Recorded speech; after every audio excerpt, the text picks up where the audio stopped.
Here's the 30-second lesson on what legends know. Never practice nunchucks in a crowded room. Never eat chole before a road trip. Always take your shirt off before you iron it. Don't take a call near a swimming pool. And don't forget, saving is not investing. Legends don't just save, they invest in mutual funds. Mutual fund investments are subject to market risks. Read all scheme-related documents carefully. नमस्कार, the print में आपका स्वागत है। मैं पूर्वा मंधानी, मेरे साथ है हमारे पॉलिटिकल एडिटर डीके सिंह और हम दोनों आपके सामने हेडलाइंस के पीछे डीके के साथ का ये नया एपिसोड लेकर हाजिर हैं। स्वागत है आपका डीके। Thank you. चलिए शुरुआत करें फिर सवालों से। जी। पहला सवाल है करण बेदी का। वो बोल रहे हैं कि केजरीवाल बार बार मोदी के रिटायर होने की बात क्यों उठा रहे हैं? क्या वो पब्लिक के माइंड में और बीजेपी के अपर ब्रास में चल रहे पावर स्ट्रगल, जो कि फ्यूचर ऑफ बीजेपी का एक सेंसिटिव मुद्दा है, उसको मैग्नीफाई कर रहे हैं? अब उनके क्वेश्चन में उनका आंसर है, वही हो रहा है। एक्चुअली केजरीवाल वही कर रहे हैं। अब देखिए, एक डाउट ज़रा फैलाना होता है। जैसे उन्होंने पहली बार उन्होंने अपना एक खेल खेला कि जब मोदी जी 75 के हो जाएंगे, जो कि अगले सितंबर 2025 में हो जाएंगे वो, तो उसके बाद वो अमित शाह को पीएम बना देंगे जी। अब जो होंगे जो केवल प्राइम मिनिस्टर मोदी के लिए वोट करते हैं, उनके मन में कुछ डाउट क्रिएट करो। फिर वो कहते हैं कि योगी आदित्यनाथ को जो है सो चुनाव के 2 महीने बाद उसको चेंज कर देंगे। अब उससे जो अब योगी सपोर्टर्स हैं उनमें थोड़ा सा डाउट शुरू हो जाएगा कि ऐसा कुछ प्लान है क्या।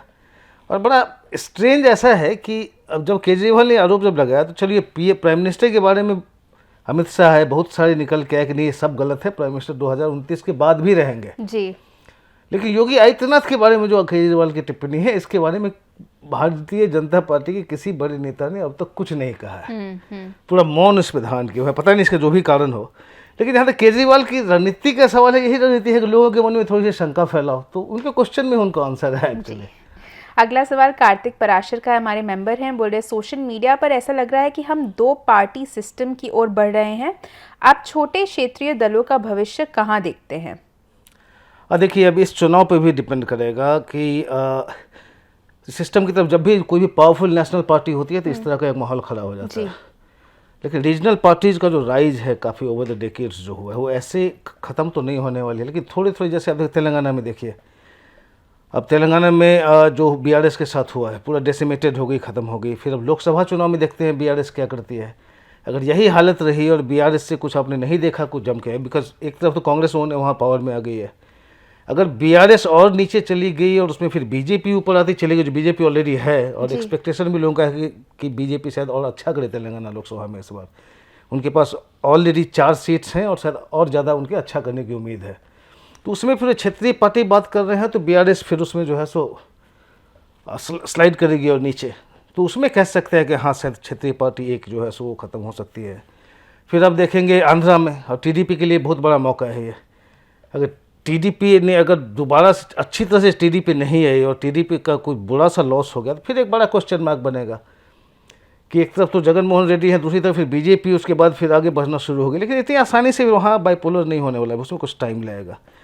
कई जगह पे ऐसे महाराष्ट्र में देखिए, छोटी छोटी पार्टीज कई टूटती जा रही है, तो वो शायद उसके रिजल्ट पे डिपेंड करता है। शायद कुछ पार्टी जो है सो, जो शायद पवार जी ने कहा है, कुछ क्षेत्रीय पार्टी मर्ज भी कर सकती हैं कांग्रेस से बाद में, दूसरी तरफ भी ऐसा हो सकता है। तो ये छोटे मोटे मूवमेंट्स कुछ कुछ स्टेट्स में होते रहेंगे। लेकिन इस अभी तक ये कहना कि क्षेत्रीय पार्टी सब खत्म हो जाएगी, वो अभी कहना मुश्किल है, बिकॉज कई क्षेत्रीय पार्टियां हैं जो कि अभी भी काफ़ी स्ट्रांग है। उड़ीसा में बीजेडी को ले लीजिए, आम आदमी पार्टी को अब ले लिया, हालांकि उसको क्षेत्रीय पार्टी अब नहीं कहेंगे, नेशनल पार्टी हो गई है वो टेक्निकली। लेकिन अब ये सारी पार्टी हैं, ममता बनर्जी की पार्टी को ले लीजिए, ये सब पार्टी कहाँ जा रही हैं, रहेंगी अभी। इन्हीं का एक और सवाल है कि क्या हिमाचल या उत्तराखंड में हम किसी तरह की लड़ाई देखने को हमें मिल सकती है, या फिर ये बीजेपी के लिए फिर से क्लीन स्वीप है?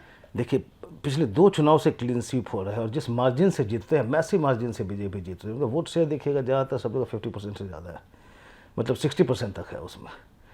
तो उसमें कितना फाइट बैक होगा देखते हैं। कुछ कुछ सीट्स होती है जिसमें फाइट हो रही है, कुछ इंडिविजुअल 1-1, 2-2 सीट्स यहाँ पे हैं, लेकिन कोई ऐसा बड़ा सा ऐसा कोई माहौल नहीं लग रहा है कि वो पूरा उलटफेर हो जाएगा जो 14 में हुआ है, 19 में हुआ है, एटलीस्ट इन दोनों स्टेट्स में।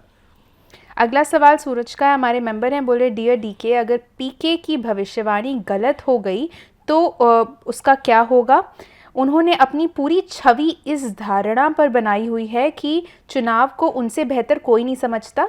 जब वे इस चुनाव में भाग ही नहीं ले रहे हैं तो वे अपनी क्रेडिबिलिटी पर इतना जोखिम क्यों ले रहे हैं? क्या वे बीजेपी की भारी जीत को लेकर बेहद आश्वस्त हैं और सार्वजनिक रूप से इसकी भविष्यवाणी करके अपनी छवि को और मजबूत करना चाहते हैं, या वे बीजेपी के पक्ष में माहौल बना रहे हैं? देखिए, ये तो मैं नहीं कहूँगा कि बीजेपी के पक्ष में माहौल बना रहे हैं, लेकिन हाँ, वो आश्वस्त तो दिखते हैं। जितना कॉन्फिडेंटली बोलते हैं बीजेपी की जीत के बारे में, लगता है आश्वस्त हैं। और जब प्रशांत किशोर बोल रहे हों तो वो ऐसे ही नहीं बोलेंगे, उन्होंने अपना कुछ सर्वेज किया होगा, रिसर्च किया होगा। जहाँ तक मेरा अपना इन्फॉर्मेशन है कि एटलीस्ट आंध्रा में उन्होंने पूरा अपना सर्वे किया हुआ है, वेस्ट बंगाल में उन्होंने अपनी अलग तरह से पता किया हुआ है कि क्या हो रहा है वहाँ पे, बड़ा क्लोजली दोनों स्टेट्स को देख रहे हैं।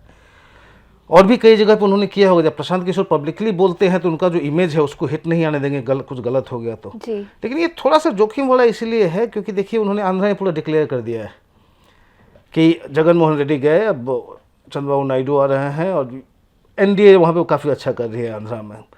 अब इन्होंने कह दिया है बंगाल में कि बीजेपी नंबर 1 पार्टी होके आएगी।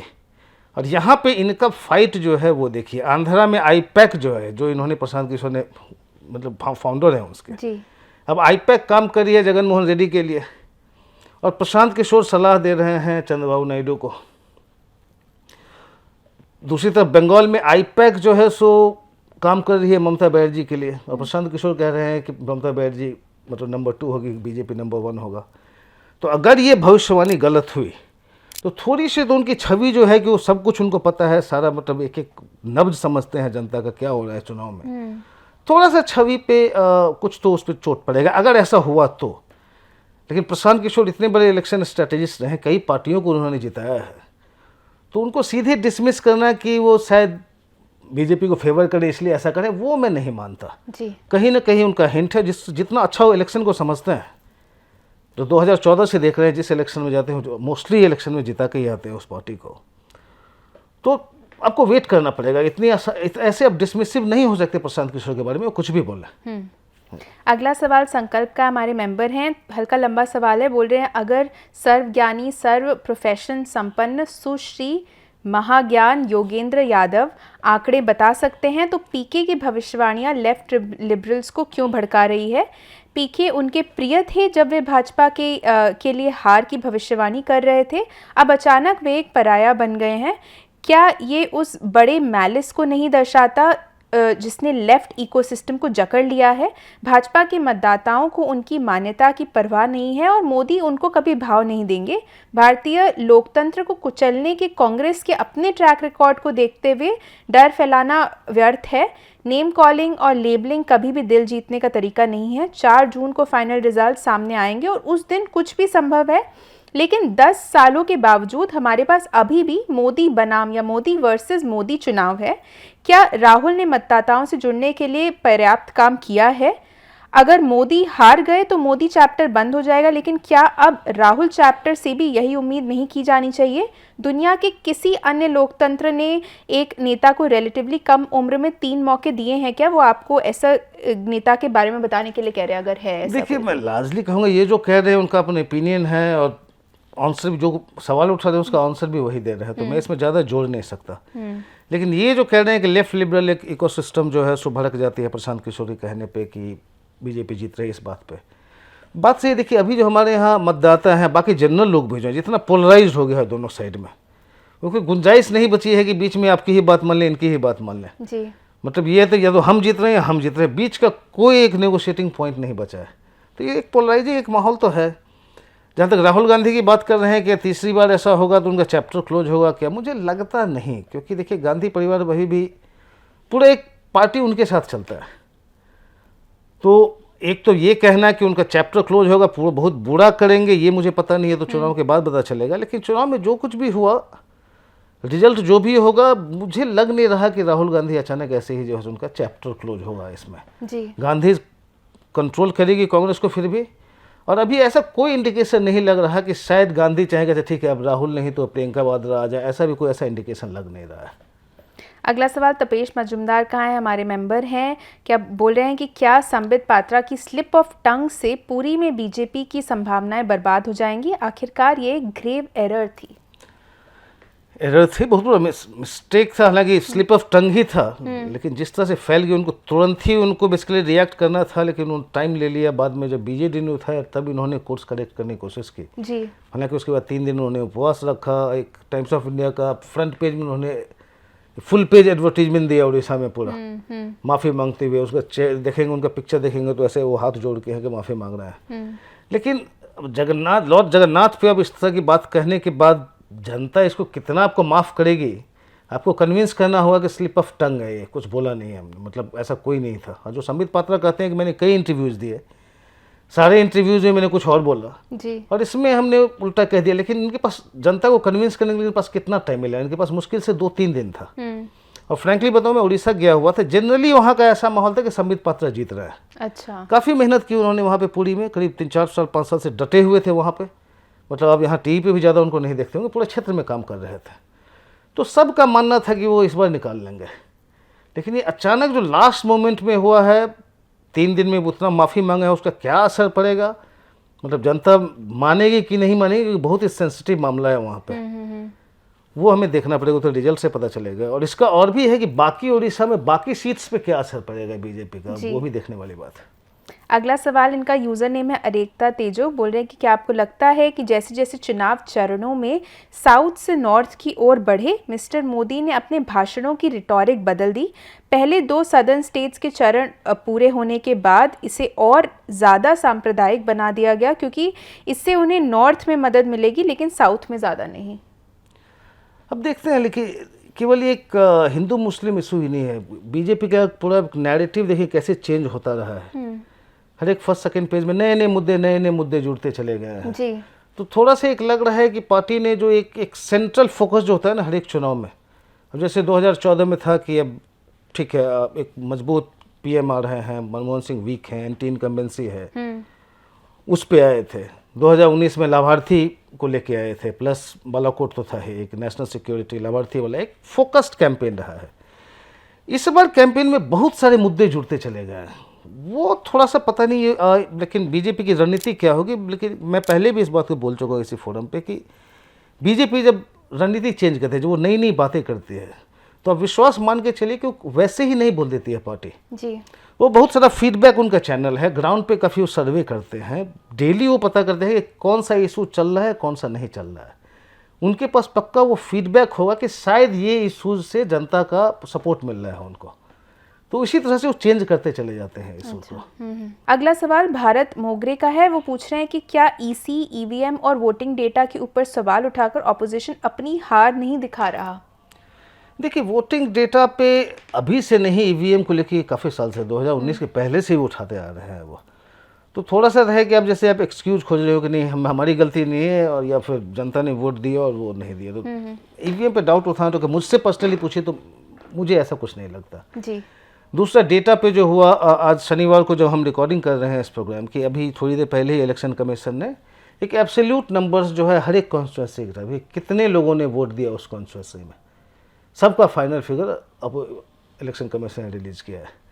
एक कंट्रोवर्सी क्या बीच में चली कि जो फॉर्म 17C है जी, जो हर एक बूथ होता है जिसमें जितनी पोलिंग होती है, उस पर जब पूरा पोलिंग ख़त्म हो जाता है तो जितने लोगों ने वोट दिया उसका फॉर्म 17 पे होता है कि सबका सिग्नेचर होता है कि इतने वोट इस बूथ पे पड़े, और उसमें हर एक पार्टी के जो पोलिंग एजेंट होते हैं उनके पास एक कॉपी होती है फॉर्म 17C की।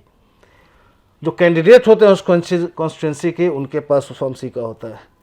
फिर वो ईवीएम जो होता है, सारे ईवीएम को लेकर जब स्ट्रांग रूम में ले जाया जाता है तो सारे कैंडिडेट्स उसके साथ में जाते हैं। तो उसके बाद भी ये कहना है कुछ गड़बड़ हो सकती है, तो एक जनरली एक शक जो क्रिएट करने वाली बात होती है कि 17C में ये था कि अब इसी को कहा गया कि अब सबको अपलोड कर दो उसे दिन। अब इसी ने कहा कि रूल्स में तो कुछ है नहीं कि सबको अपलोड कर दो, क्योंकि जो आया डेटा आपको हम दे रहे हैं। तो फिर ये लोग क्वेश्चन करने लगे कि मतलब क्यों नहीं कर रहे हो, कोर्ट तक बात गई। लेकिन बात ये भी है कि जब सारे पोलिंग एजेंट के पास में है, अच्छा जब काउंटिंग शुरू होगा तो फॉर्म 17C सबके पास होगा, सबकी मैचिंग हुई किस हर एक राउंड में कहाँ से कितना वोट आया, कहाँ हुआ, तो उसमें डाउट तो क्रिएट करना थोड़ा ज़्यादा हो गया। ईवीएम्स का अभी से नहीं, हम सालों से सुन रहे हैं, लेकिन हर एक पार्टी देख रहे हैं, अब कभी इस स्टेट में जीती है, कभी उस स्टेट में जीती है, अपोजिशन भी कई बार जीती है, मतलब कई स्टेट्स। तो उस पर डाउट करना थोड़ा ज़्यादा होगा। लेकिन दूसरा ये है कि एक इलेक्शन कमीशन का जनरली इनका जो शिकायत रहा है ना कि इलेक्शन कमीशन बाइस्ड है। कुछ मामले हो सकते हैं, अब जैसे अब हिंदू मुस्लिम वाले मामलों को लेके हुआ कि भाई प्रधानमंत्री जी को नोटिस देने के बदले में पार्टी प्रेसिडेंट को नोटिस दे रहे हो, और किसी भी नोटिस में भी प्रधानमंत्री जी का नाम तक नहीं लिखा हुआ, जबकि कंप्लेंट उनके खिलाफ है, नोटिस दे रहे हो पार्टी प्रेसिडेंट को। और उसके साथ फिर राहुल गांधी का भी कंप्लेंट कर लिया, साथ साथ दोनों पार्टी प्रेसिडेंट को लिख दिया आपने।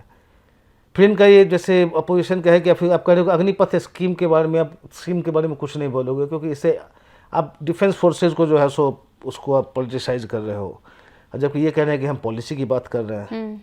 तो कई इशूज हैं जहाँ के चुनाव आयोग आपको लगता है कि मतलब इतना भी, जैसे एक चुनाव का जो उतना निष्पक्षता कुछ इशूज में आप क्वेश्चन कर सकते हैं कि ये क्यों नहीं किया, वो क्यों नहीं किया जी। लेकिन लार्जर पिक्चर जो है कि मतलब वोटिंग में कुछ गड़बड़ होगा, ईवीएम में कुछ गड़बड़ हो जाएगा, ये हमको ठीक से बता नहीं रहे, टर्नआउट डेटा नहीं दे रहे हैं, इसमें मेरा विश्वास नहीं है। बिकॉज सिस्टम है, और देखिए 10.5 लाख पोलिंग बूथ है, सो कितने एजेंट्स होंगे, सबके पास फॉर्म है।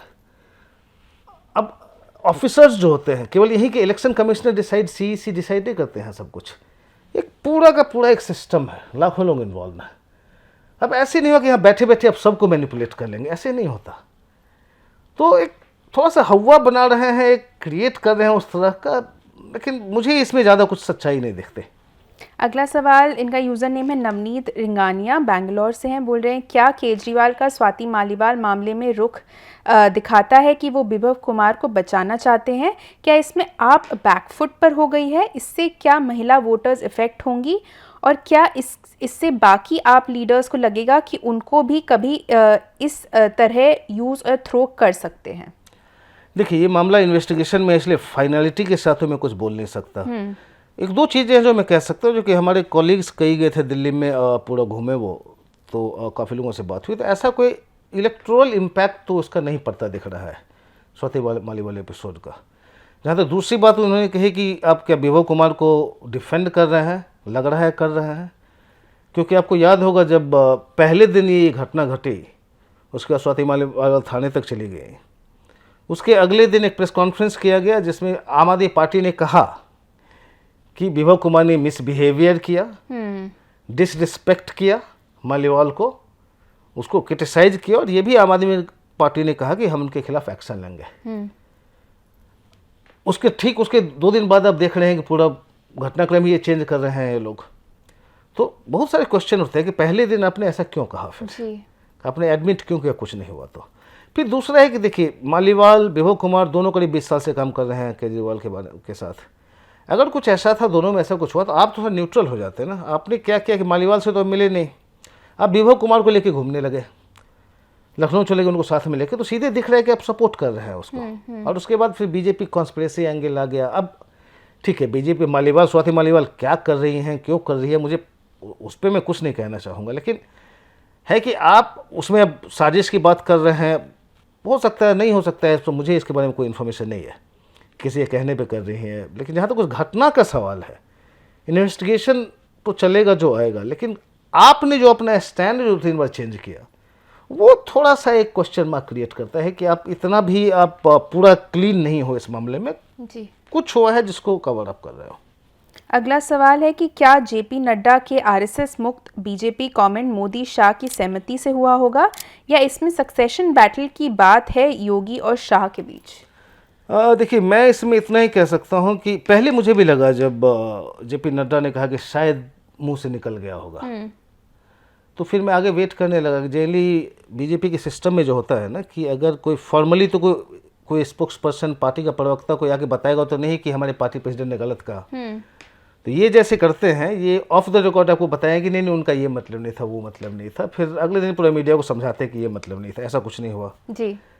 फिर हुआ कि शायद अमित शाह हों या प्रधानमंत्री हों। अब नड्डा का नाम लेने की जरूरत तो है नहीं कि आप ये नहीं कहो कि नड्डा जी ने गलत किया, सही कहा, सही कहा या गलत कहा, लेकिन आप अपनी किसी रैली में संघ के स्वयंसेवकों की तारीफ करते, बताते कैसे संघ से हम निकल के हैं, संघ ने हमें ये बनाया, संघ का ये योगदान है। आप किसी रैली में बोलते तो सिग्नल चला जाता कि नहीं, मतलब आप एग्री नहीं करते नड्डा जी के कथन से, लेकिन ऐसा कुछ भी नहीं हुआ है। वो थोड़ा सा सरप्राइजिंग है कि आप मतलब नड्डा जी ने कहा उसके बाद बात वहीं पे रह गई है, कोई भी ने इसको खंडन कर रहा है, ऑब्वियसली कोई बाहर आकर सपोर्ट तो अभी कोई करेगा नहीं जी। लेकिन टॉप लीडरशिप खास करके प्राइम मिनिस्टर और होम मिनिस्टर की जो चुप्पी है इस मामले में वो कुछ और कहती है। और जहाँ तक सक्सेशन बैटल का कह रहे हैं, देखिए उसमें एक थ्योरी चल रही है। जैसे थ्योरी की बात करेंगे इसका तो किसको पता कि नड्डा जी के दिमाग में क्या चल रहा था। भाजपा ऐसे तो आपके साथ बताएगी नहीं उनके दिमाग में ये था, लेकिन है कि अब बीजेपी इतनी बड़ी हो गई है, सपोज आपको जैसे 250-260 सीट आ गई, या फिर आज से 1-2 साल बाद आपको लीडरशिप, आप सोचो लीडरशिप चेंज करके देखते हैं, या फिर ये भी देखिए कि चुनाव के बाद नड्डा जी का टेन्योर जो है राष्ट्रीय अध्यक्ष का ये केवल चुनाव तक ही है जी। तो उसके बाद नए अध्यक्ष आने हैं। तो जब भी ऐसा कुछ चेंज होता है बीजेपी में टॉप लेवल पे तो आरएसएस बड़ा एक्टिव रोल प्ले करती है, उनका ऑलमोस्ट फाइनल से होता है। लेकिन आपने जब ये कह दिया कि नहीं हम आरएसएस से बड़े हो गए, हमको जरूरत नहीं, आप ये भी कह रहे हो बेसिकली सिग्नल अब दे रहे हो कि भाई ऐसा कुछ भी अगर होगा चुनाव के बाद उसमें आप नहीं हम डिसाइड करेंगे, हम पार्टी डिसाइड करेंगे, आप थोड़ा इससे अलग रहो। थोड़ी सिग्नलिंग तो है, खास करके मैं ये इसीलिए मैं कह रहा हूँ क्योंकि ऊपर से इसका कोई कॉन्ट्रडिक्शन नहीं आया है इनके बयान का। जी। अगला सवाल है कि क्या ऑन द ग्राउंड आप कांग्रेस पार्टनरशिप काम कर रही है? क्या वोटर्स को ये दिख नहीं रहा कि आप पंजाब, असम जैसे दूसरे स्टेट्स में अलायंस की पार्ट नहीं है, तो ये लोग सिर्फ सत्ता के लिए पार्टनर्स हैं? लॉन्ग टर्म में आप क्या कांग्रेस की लाश पर खड़े होकर असली बाहुबली नहीं बनना चाहती है?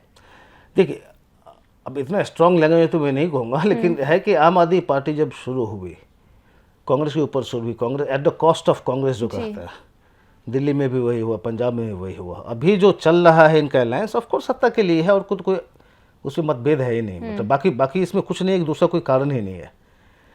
लेकिन ये अभी केवल स्ट्रैटेजिक नहीं है, ये नहीं है आपका कि हम यूज कर रहे हैं, आप बहुत बैकफुट पे है, इनके सारे टॉप लीडर्स अंदर हैं, केजरीवाल आए हैं सेकंड को, फिर वो भी फिर अंदर चले जाएंगे। तो ये सर्वाइवल का क्वेश्चन है आम आदमी पार्टी के लिए। जी जी। सर्वाइवल के उनको एक अपोजिशन ब्लॉक की जरूरत है, इंडिया ब्लॉक की जरूरत है जो उनको सपोर्ट करे ऐसे समय में। तो ये इसलिए कर रहे हैं। अभी भी देखिए 22 सीट पे अगर आपने हमारे editor in chief Shekhar Gupta का आपने देखा होगा कट द क्लटर इस मामले में, जहाँ पे वो बताते हैं जहाँ की 22 सीट पे जो आप लड़ रही है उसमें 7 में जो है सो आप 15 में आप और कांग्रेस आमने सामने है, जिसमें 13 तो आपके हो गए पंजाब में ही हो गए, 2 असम में हो गए।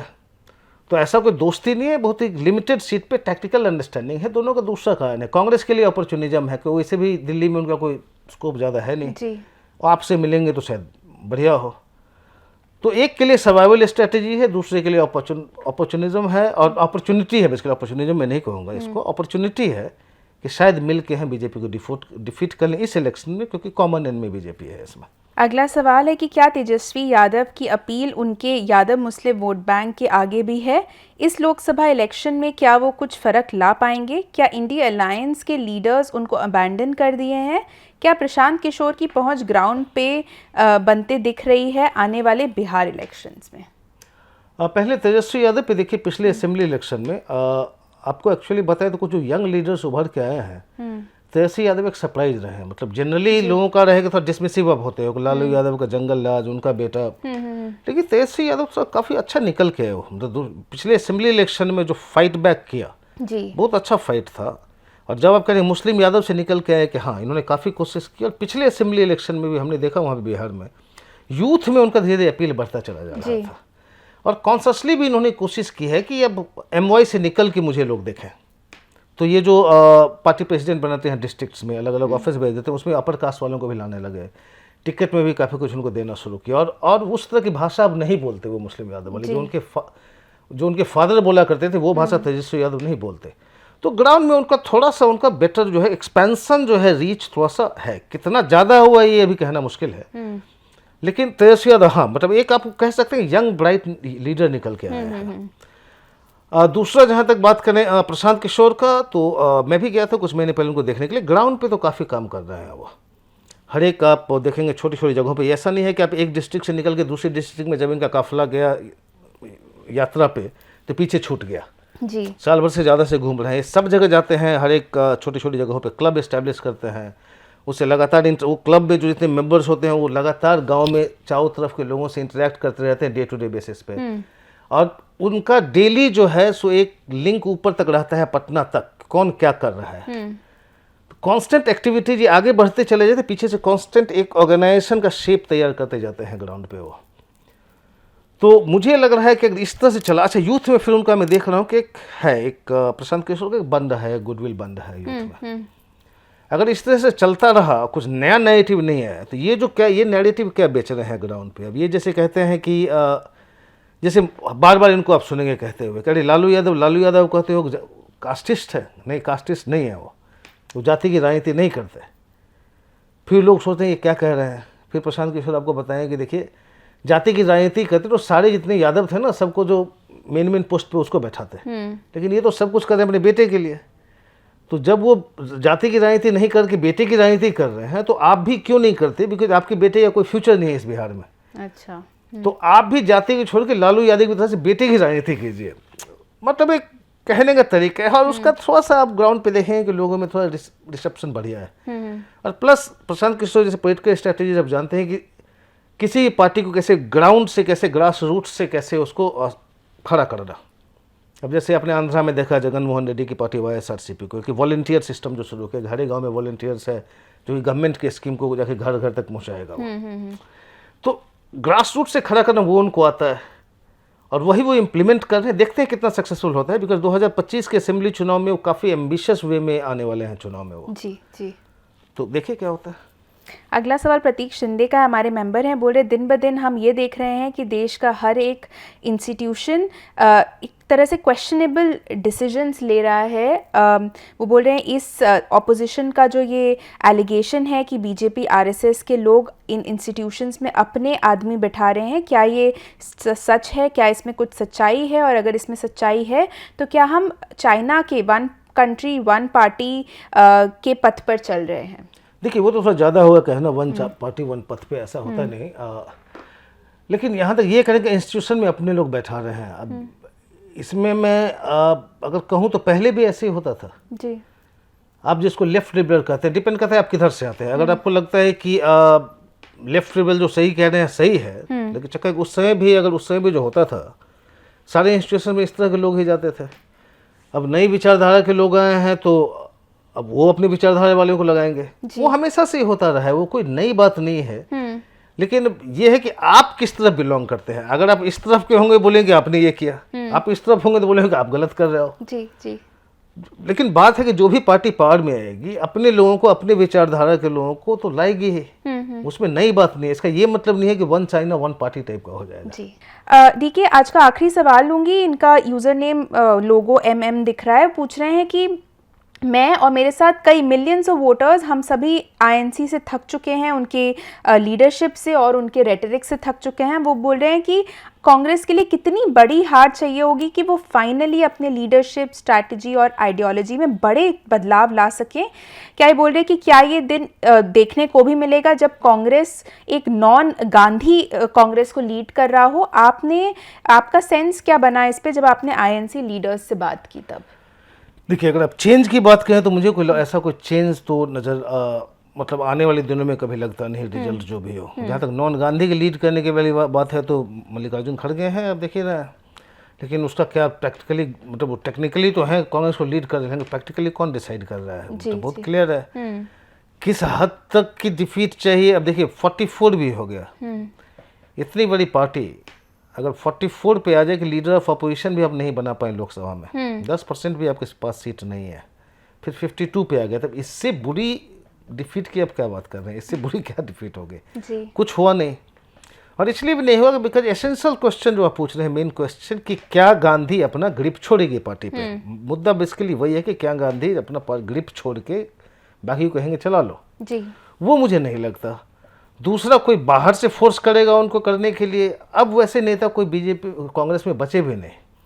आपने G23 वाला देखा था, उसमें कुछ बड़े बड़े लीडर थे, कुछ लोग निकल गए, कुछ ने हाथ खड़ा कर दिया, कुछ रह गए चलो ठीक है जैसे है चलने देता है। अब ऐसा कोई कौन नेता है। अब जैसे कभी आपके पास शरद पवार होते थे, उनको आपसे एग्रीमेंट नहीं हुआ तो चलो अपनी पार्टी बना ली। ममता बनर्जी होते थे, चलो अपनी पार्टी बना ली। अब वाइस राजशेखर रेड्डी के बेटे थे तो ठीक है मुझे नहीं बना, उन्होंने अपनी पार्टी बना ली। सबका अपना अपना एक, किसी का फादर का, किसी का अपना एक स्ट्रॉन्ग स्ट्रेंथ होता था जिसे आप अपनी पार्टी बना लेते थे। और ये जब अंदर में इस तरह के नेता हुआ करते थे तो फिर आपको फोर्स किया करते थे कि आप रिकंसिडर करो इन चीज़ों को। लेकिन अभी अब कोई ऐसा नेता है जो कि चैलेंज कर सके, मुझे बताइए जी।